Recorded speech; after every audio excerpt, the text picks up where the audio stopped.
15 साल की लड़की के हाथ में भी अगर मोबाइल है तो अगर वो बहुत अच्छे परिवार से है तब तो मामला एकदम ठीक है, लेकिन अगर थोड़ा भी माता पिता का ध्यान इधर उधर हुआ तो नजर हटी, अब बड़ी समस्या है भाई।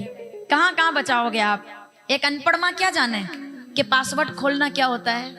मैं तो कड़वा बोलूंगी शुद्ध रूप से, एक अनपढ़ माँ को थोड़ी मालूम है कि पासवर्ड का मतलब क्या होता है लड़की के मोबाइल में। एक अनपढ़ पिता क्या जाने कि 18 साल का लड़का उसके मोबाइल में क्या देख रहा है रात को 1:30 बजे। क्या बात कर रहे हो आप? इतनी स्थिति खराब कर रखी है इन लोगों ने।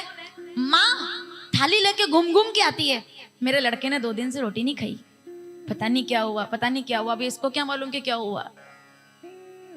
इधर माँ परेशान है कि मेरे लड़के ने भोजन नहीं किया, और इधर लड़का मोबाइल चेक कर रहा है बार बार कि बाबू ने खाना खाया कि नहीं खाया, क्योंकि इधर से उसको उधर से मैसेज नहीं आया ना। ओरिजिनल बता रही हूँ बात आपको मैं, ओरिजिनल है ये।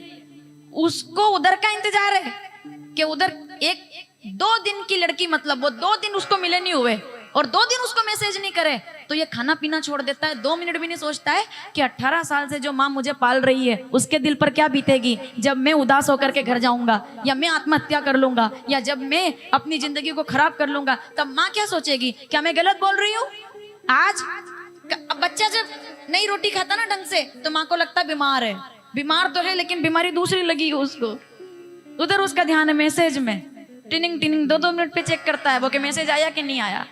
ये हकीकत है। माँ बाप तो भोले भाले, किसान लोग क्या जाने मोबाइल का मतलब, अनपढ़ माँ क्या जाने मोबाइल। माता, यहाँ पर बहुत माताएं ऐसी होगी जिनको मोबाइल चलाना नहीं आता होगा।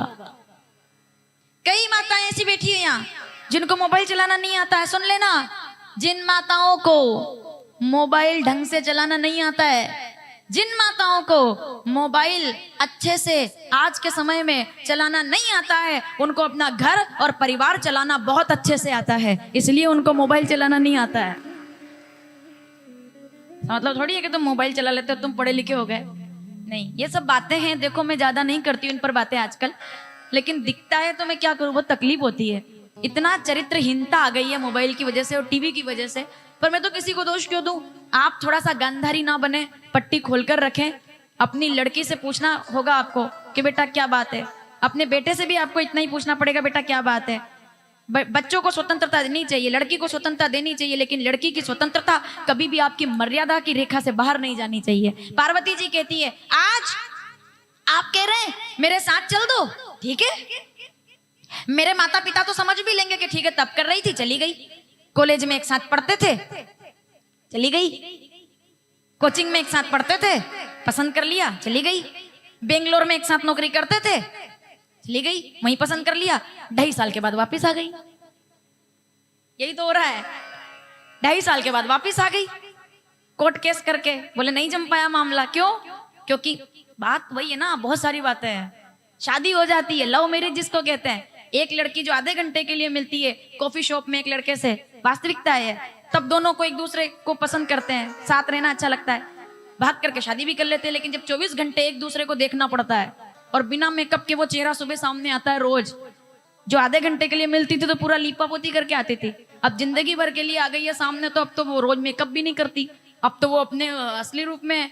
अब लड़का या लड़की जो भी हो, शरीर का जो आकर्षण है खत्म हो जाता है, विवाह नहीं रहता, ना प्रेम रहता है ना विवाह रहता है। इसके लिए जरूरी है परिवार में अंकुश हो, परिवार में संस्कार। आप मुझसे कह रहे हो शादी कर लूं आपसे, एक शब्द मैंने शास्त्र के अलग जाकर बोला हो तो मुझे रोक देना आप।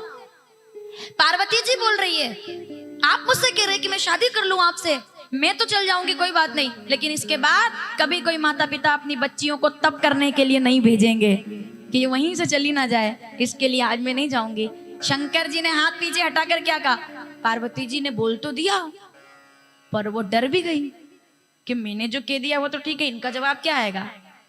जवाब सुनो भोलेनाथ का, पार्वती तुम धन्य हो, धन्य हो, धन्य हो। तुम अगर आज हाथ बढ़ा देती ना तो मैं तुमको लेकर जाता ही नहीं, क्योंकि जो बेटी अपने माँ बाप की नहीं हुई वो मेरी तो कभी, एक लड़की जो अच्छी बेटी नहीं बन सकती वो एक अच्छी पत्नी कभी नहीं बन सकती है। इसके लिए आज मैं तुम्हें लेने नहीं आया था, मैं तो परीक्षा करने आया था कि तुम बेटी कैसी हो। इसके लिए मैं तुमसे मैं तो कहता हूँ जाओ अपने माता पिता से जाकर कहो तैयारी करें, मैं बारात लेकर आ रहा हूँ। कितनी गजब की कथा है। पार्वती जी सम्मान से घर आकर कहती है पिताजी, बस इतना कहा, पिता समझ गए। अब सोचो हिमालय के यहाँ शादी है, सब नदियां आ गई, कुआसियां कौन है उनकी यहाँ की, गंगा यमुना, क्या बात है, मणियां सज गई, बारात तैयार हो गई। इधर पार्वती जी तैयार है, उधर शंकर जी तैयार हो गए। शिवई शंभुगन करई सिंगारा, जटा मुकुट अहि मोर सवारा। क्या भाई, कौन सा भजन लेना, क्या है वो? नगर में जोगी कर लेंगे, अभी तो वो विवाह वाला अपने। तो वो कौन सा गाते हो आप? जय हो जय हो सज रहे बोले बाबा। बारात आ रही है तो शंकर भगवान की बारात तैयार हो। अब बारात तो सुनो, बारात तैयार हुई, दूल्हा तैयार नहीं हुआ। दूल्हे तो बैठे हुए हैं राम राम राम। एक लड़के की शादी होती है अगर, तो वो भी 3 दिन पहले तो फेशियल करा के तैयार हो जाता है, भले यूं डब्बू हो वो, यूं भले ही मुंह भी नहीं धोता हो। माताएं कहते कहते रह जाती है कि बेटा मुंह तो धो ले, यूं भले ही डब्बू हो।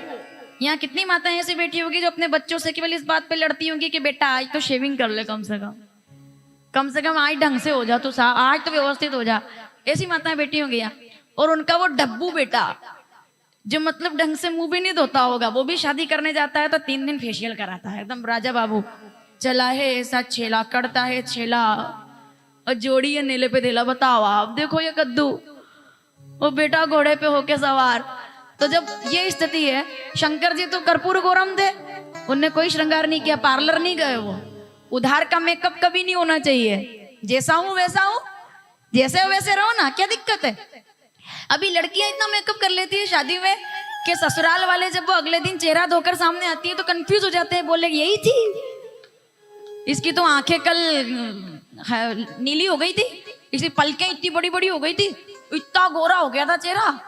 और अगले दिन जब वो चेहरा धोकर आती है तो ससुराल वाले कंफ्यूज, अच्छा ये है, अब देखिए असली सामने, अब दिखे वो। तो क्या जरूरत है आप मेकअप कर, अगर आप चेहरा अपना इतना मेकअप पोत रहे हैं, इसका मतलब ये है कि आपने खुद को यकीन दिला दिया है कि मैं खूबसूरत नहीं हूं, मेरे को जरूरत है ये सब की। अरे तेज आएगा चेहरे पर, शंकर जी को जल चढ़ाओ, सूर्य भगवान की आराधना करो, तेज अपने आप आएगा। विचार अच्छे रखो, शुद्ध अच्छे विचार रखो, अपने आप सकारात्मकता आएगी। यही तो है सब, और क्या है। हार्मोन्स वाली बात है, विचार अच्छे रहेंगे तो तेज आएगा।